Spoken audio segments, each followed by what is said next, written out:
Right now, it's up to the car manufacturers themselves to decide if they want to use this auto shut-off technology and how long the car will stay on before it shuts off.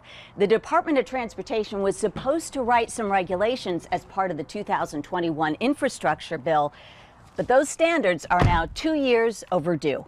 Currently, there is no standard requiring the automatic shutoff. Amber Rollins' organization, Kids and Car Safety, works to protect children and pets. For 2 years, she's been expecting government rules that could help that mission, including standards for automatic idling engine shutdown and sensors to keep children or animals from being left in a car.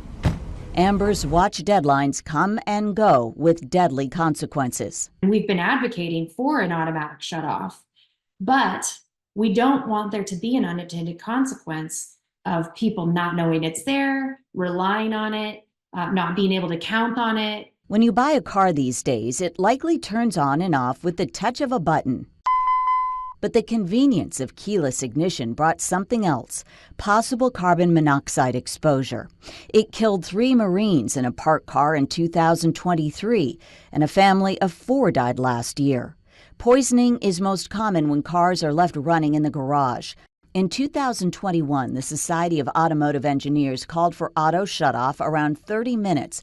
After incidents in Toyotas, that company was among the first to add auto shutoff. GMC, Ford, and others followed. But there's a potential unintended consequence when a driver leaves a person or animal in an idling car thinking the temperature is being regulated and the car shuts off. The father of a toddler who died in a hot car in Marana says that's what happened in his Acura. When I started researching which cars have this feature and when they turn off, answers were surprisingly hard to find, with a few exceptions. It took me 5 minutes on Ford's support page to learn keyless vehicles automatically turn off after 30 minutes of idling if the key fob is not recognized. For a 2023 Kia, I found a dealer YouTube video explaining the process to turn the vehicle off at 60 or 30 minutes or disable shutoff completely.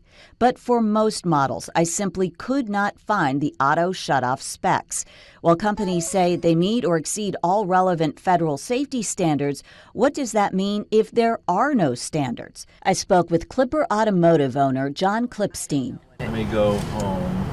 Sitting in my car, he explained he can't usually tell just by looking. He'd have to plug the VIN number into his mechanics database to pin down the auto shutdown programming. One manufacturer says that it stays on for this long, or if they even know. I don't know. Well, that's the thing. I don't know if there's a timer set up on it. Adding to the confusion, a similar function on many cars, electronic start-stop. It engages in stop-and-go traffic. ESS is not the same as timed auto engine shutdown, and manuals I checked rarely address the distinction. There's other parameters that might be involved. 0 RPMs with the foot brake on might be a different time lapse, or put the car in park and how long does it stay on before it shuts off?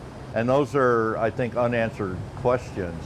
One thing he does know, you cannot permanently disable this feature, and Klipstein says no reputable shop should do it for you. People like us, I wouldn't want the liability of it, you know? I mean, if I did it and it disabled yours, and for God forbid something crazy happened with it, or if it shut the car down completely, or if there was an electrical issue, it's kind of a sticky situation. To get answers about your vehicle, start by searching your model and year with auto shutdown. If you're lucky, that will get you to the manufacturer's search page and even the language in the manual.